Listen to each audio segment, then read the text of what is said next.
Imagine the silent hunter lurking beneath the waves, the crushing pressure, the cold darkness of the North Atlantic. Not a mythical sea monster, but a Russian nuclear submarine, a vessel capable of unleashing devastation. This isn't a movie script, it's a growing reality. As glaciers melt, revealing new sea lanes, and as Moscow expands its military footprint in the Arctic, a dangerous game of cat and mouse is escalating beneath the waves. The stakes are not just political, they are existential. NATO is bracing for a challenge, and the future of global stability hangs precariously in the balance. Prepare to delve into a complex, high-stakes confrontation where the depths hide the deadliest threats. This is not a drill. This is the new Cold War fought beneath the surface. This video is structured into 7 crucial chapters. We urge you to watch until the very end, where we will provide a comprehensive analysis of all aspects. Chapter 1: The Arctic Chessboard. The geopolitical landscape is shifting, and the Arctic is becoming a crucial battleground. Moscow's focus is increasingly drawn northward, driven by strategic ambitions, resource access, and shifting alliances. The retreat of the Arctic ice has opened up vital new sea routes, and it's in this changing environment that Russia has made huge naval investments in its submarine fleet. NATO, initially caught off guard by this strategic shift, now finds itself struggling to catch up. Russia's northern fleet represents a formidable force, concentrated in the Barents, Norwegian, and North Seas, and throughout the Arctic Ocean. President Putin sees this region as a source of national pride and economic power. Russia's presence is extensive, with a network of bases, radar installations, airfields, and missile facilities, many located on the Kola Peninsula near NATO allies like Finland, Sweden, and Norway. This massive military buildup aims to protect Russian interests in the area, which include not only trade routes, but also vital energy infrastructure on the Yamal Peninsula. Russia's activity is not simply a defensive measure, but an attempt to assert control over the region and maintain unhindered access for its naval forces. This also includes a layered defense, known as the Bastion concept, designed to deter NATO from interfering with Russian operations.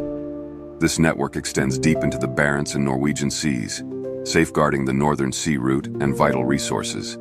This layered approach is meant to impose high costs on any attempt to access the region, essentially making it a no-go zone. Chapter 2: Beyond the Bastion. Russia's ambitions extend beyond merely defending its immediate surroundings. Moscow is actively working to project its military power beyond the Kola Peninsula and the Arctic regions, creating an out-of-area defense layer. This secondary layer is built to ensure the security of submarine operations and provide open access for Russian naval assets. The goal is clear: to make it risky for NATO and its allies to approach key Russian assets.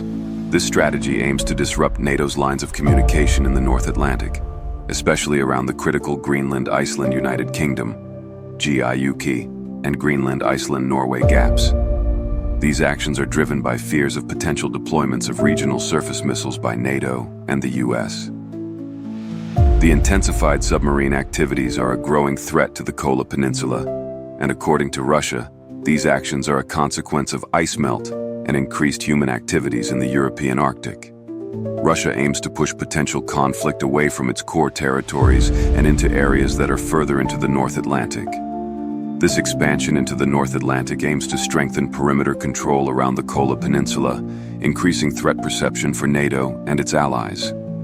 This escalation impacts not only the North Atlantic, but also the Baltic Sea region. Hence, the rearmament of the Northern Fleet and the construction of military infrastructure in the Arctic is crucial to Russia's strategy of force projection and sovereignty enforcement. The Northern Fleet represents Russia's capabilities in the region, but NATO is present too, and we need to examine their forces. Chapter 3: NATO responds. While Russia aggressively expands its Arctic influence, NATO is not standing still. The alliance, jolted by Russia's naval buildup, is now scrambling to bolster its own capabilities. The core of NATO's strategy lies in ensuring submarine security and denying Russia unfettered access to key strategic locations. Germany and the United Kingdom recently signed a crucial defense pact, which will significantly reshape the security dynamics in the North Atlantic.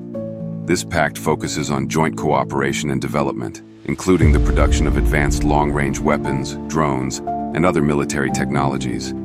A key component of this agreement is the basing of German P-8 Poseidon submarine hunter aircraft in the UK. These aircraft, specifically designed for anti-submarine warfare, will patrol the North Atlantic, monitoring Russian underwater activity. The deployment of German P-8s to the UK will ensure a continuous and visible NATO presence. The agreement also emphasizes the importance of protecting critical undersea infrastructure, such as communications cables and pipelines, that are vital for the modern economy.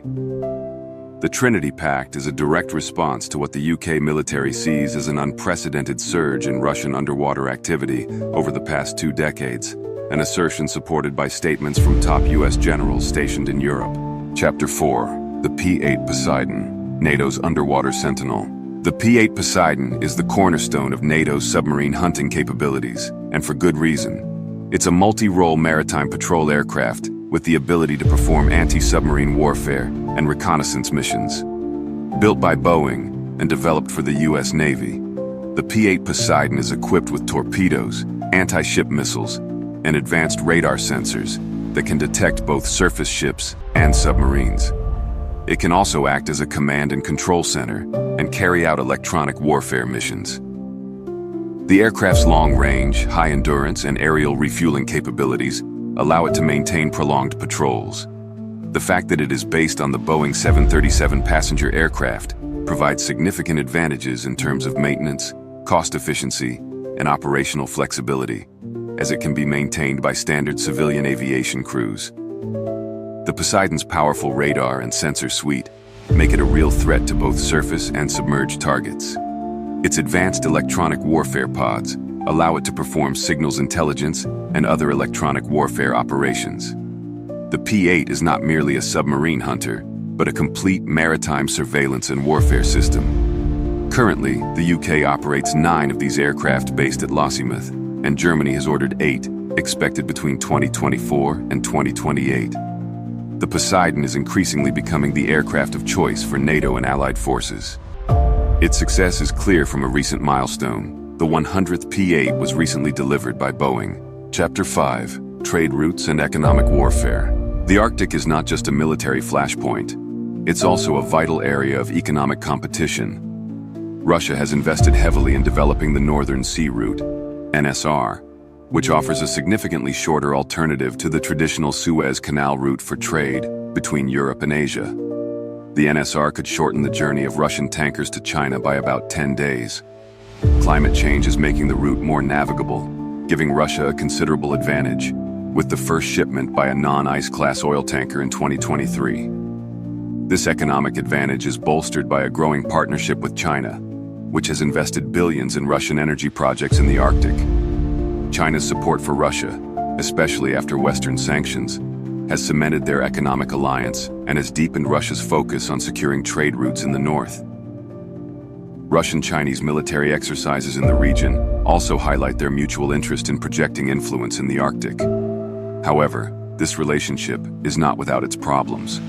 Recent reports of disputes over the price of natural gas and the Power of Siberia 2 pipeline to China reveal a tension in the partnership.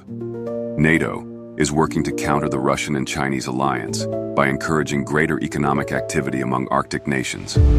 This includes the development of local energy and mineral resource projects to create diversified economies in the region. Chapter 6. NATO's Arctic Countermoves. NATO is increasingly focusing on the Arctic as a vital operational theater and is pushing for increased cooperation among its Arctic members, including the US, Canada, Norway, Sweden, Denmark, Finland, and Iceland. These nations are committed to securing free and open Arctic shipping lanes. Military and economic activity go hand in hand in this region, and by bolstering security, these nations are hoping to create an environment that will attract greater economic development. Recent European legislation has made it easier to secure critical minerals, which benefits mining companies in the north of Sweden. The US is also investing in Alaskan energy projects. Canada is buying and deploying military aircraft and ships for Arctic operations, in addition to conducting joint exercises with the US. The US Navy and Coast Guard have expanded their Arctic presence with new and upgraded icebreakers and the most up-to-date sensor and equipment technology. The international sanctions largely initiated by NATO member states against Russia have had a negative impact on Russia's commercial expansion in the Arctic, as evidenced by the recent halt of the Arctic LNG-2 project due to sanctions and a lack of ice-class gas tankers. The participation of Finland and Sweden has increased NATO's military capabilities and significantly boosted its Arctic footprint. Chapter 7. The Unseen Threat, a Final Stand. The situation is becoming increasingly tense. With a growing Arctic footprint and record levels of military spending, NATO is now better positioned to counter Russia's Arctic ambitions.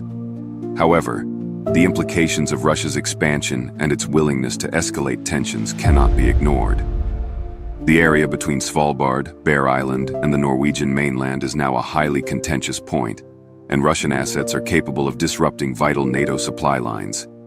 It's a game of high-stakes brinkmanship, with the potential for rapid escalation. The recently signed Trinity Pact, along with the deployment of P-8 aircraft by Germany and the UK, represents a solid step towards deterring Russia in the north.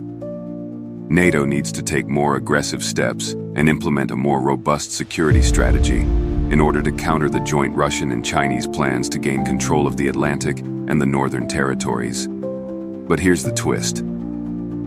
While NATO focuses on the visible threat of submarines and naval power, there are signs that Russia is already moving to a different kind of threat, one that is far more insidious and far less visible.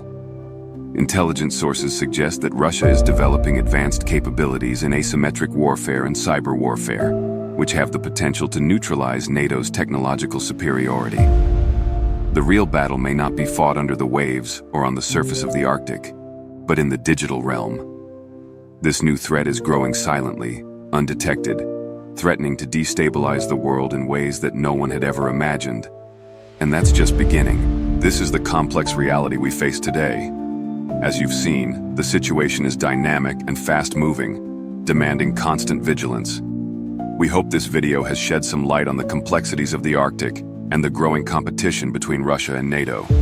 Be sure to like, subscribe, and enable notifications for more in-depth analyses of global security issues. Remember, the conclusions are coming now. Conclusions. The struggle in the Arctic is not simply a military one, it's also a contest for resources, influence, and strategic advantage.